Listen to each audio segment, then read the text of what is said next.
दशगात्र विधान। गरुड़ उवाच। गरुड़ जी बोले, हे केशव, आप दशगात्र विधि के संबंध में बताए, इसके करने से कौन सा पुण्य प्राप्त होता है और पुत्र के अभाव में इसको किसे करना चाहिए।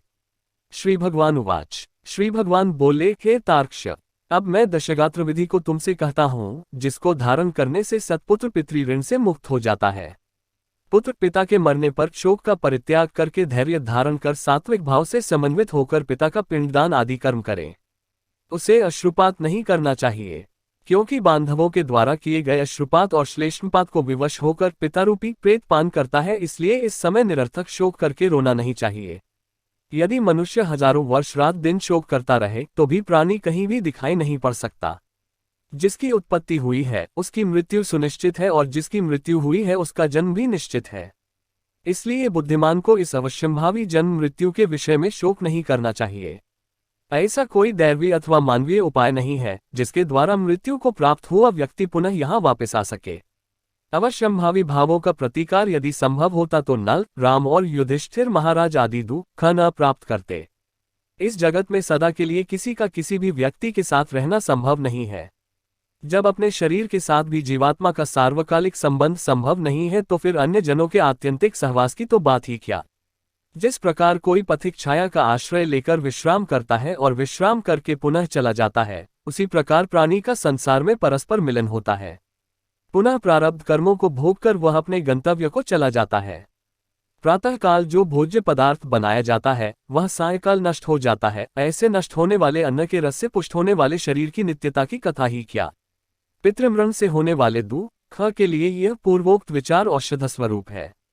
अतः इसका सम्यक चिंतन करके अज्ञान से होने वाले शोक का परित्याग कर पुत्र को अपने पिता की क्रिया करनी चाहिए। पुत्र के अभाव में पत्नी को और पत्नी के अभाव में सहोदर भाई को तथा सहोदर भाई के अभाव में ब्राह्मण की क्रिया उसके शिष्य को अथवा किसी सपिंडी व्यक्ति को करनी चाहिए। हे गरुड़, पुत्रहीन व्यक्ति के मरने पर उसके बड़े अथवा छोटे भाई के पुत्रों या पौत्रों के द्वारा दशगात्र आदि कार्य कराने चाहिए। एक पिता से उत्पन्न होने वाले भाइयों में यदि एक भी पुत्रवान हो तो उसी पुत्र से सभी भाई पुत्रवान हो जाते हैं, ऐसा मनुजी ने कहा है। यदि एक पुरुष की बहुत सी पत्नियों में कोई एक पुत्रवती हो जाए तो उस एक ही पुत्र से वे सभी पुत्रवती हो जाती हैं। सभी भाई पुत्रहीन हो तो उनका मित्र पिंडदान करे अथवा सभी के अभाव में पुरोहित को ही क्रिया करनी चाहिए। क्रिया का लोप नहीं करना चाहिए। यदि कोई स्त्री अथवा पुरुष अपने इष्ट मित्र की और्ध्वदैहिक क्रिया करता है तो अनाथ प्रेत का संस्कार करने से उसे कोटि यज्ञ का फल प्राप्त होता है। हे खग, पिता का दशगात्रादि कर्म पुत्र को करना चाहिए, किंतु यदि ज्येष्ठ पुत्र की मृत्यु हो जाए तो अति स्नेह होने पर भी पिता उसकी दशगात्रादि क्रिया न करे। बहुत से पुत्रों के रहने पर भी दशगात्र, सपिंडन तथा अन्य षोडश श्राद्ध एक ही पुत्र को करना चाहिए। पैतृक संपत्ति का बंटवारा हो जाने पर भी दशगात्र, सपिंडन और षोडश श्राद्ध एक को ही करना चाहिए, किंतु सांवत्सरिक आदि श्राद्धों को विभक्त पुत्र पृथक पृथक करें। इसलिए ज्येष्ठ पुत्र को एक समय भोजन, भूमि पर शयन तथा ब्रह्मचर्य धारण करके पवित्र होकर भक्ति भाव से दशगात्र और श्राद्ध विधान करने चाहिए। पृथ्वी की 7 बार परिक्रमा करने से जो फल प्राप्त होता है वही फल माता पिता की क्रिया करके पुत्र प्राप्त करता है। दशगात्र से लेकर वार्षिक श्राद्ध पर्यंत पिता की श्राद्ध क्रिया करने वाला पुत्र गया श्राद्ध का फल प्राप्त करता है। कूप, तालाब, बगीचा, तीर्थ अथवा देवालय के प्रांगण में जाकर मध्यमयाम मध्याह्न काल में बिना मंत्र के स्नान करना चाहिए।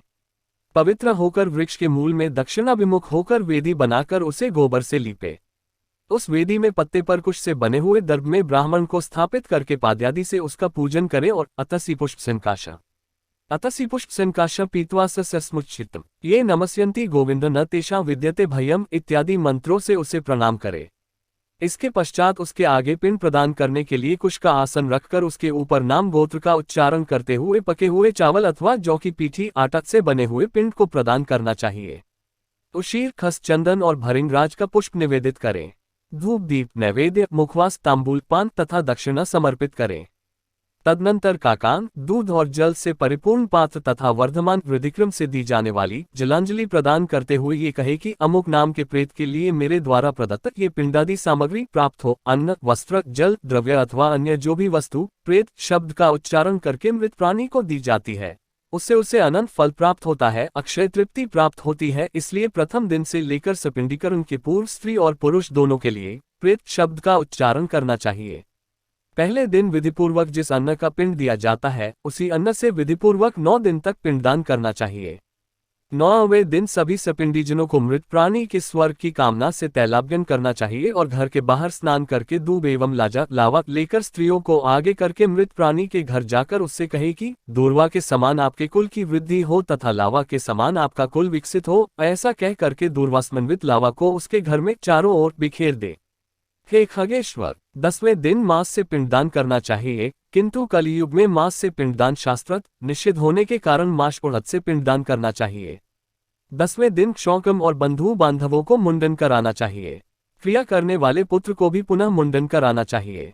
10 दिन तक एक ब्राह्मण को प्रतिदिन मिष्टान भोजन कराना चाहिए और हाथ जोड़कर भगवान विष्णु का ध्यान करके प्रेत की मुक्ति के लिए इस प्रकार प्रार्थना करनी चाहिए। अतसी के फूल समान कांति वाले पीतवस्त्र धारण करने वाले अच्युत भगवान गोविंद को जो प्रणाम करते हैं उन्हें कोई भय नहीं होता। हे आदि अंत से रहित शंख चक्र और गदा धारण करने वाले अविनाशी तथा कमल के समान नेत्र वाले देव विष्णु, आप प्रेत को मोक्ष प्रदान करने वाले हो। इस प्रकार प्रतिदिन श्राद्ध के अंत में ये प्रार्थना मंत्र पढ़ना चाहिए। तदनंतर स्नान करके घर जाकर गोग्रास देने के उपरांत भोजन करना चाहिए। इस प्रकार गरुड़ पुराण के अंतर्गत सारोद्धार में दशगात्र विधि निरूपण नामक 11वां अध्याय पूरा हुआ। हमारी वीडियो कैसे लगी हमें कमेंट करके बताएं।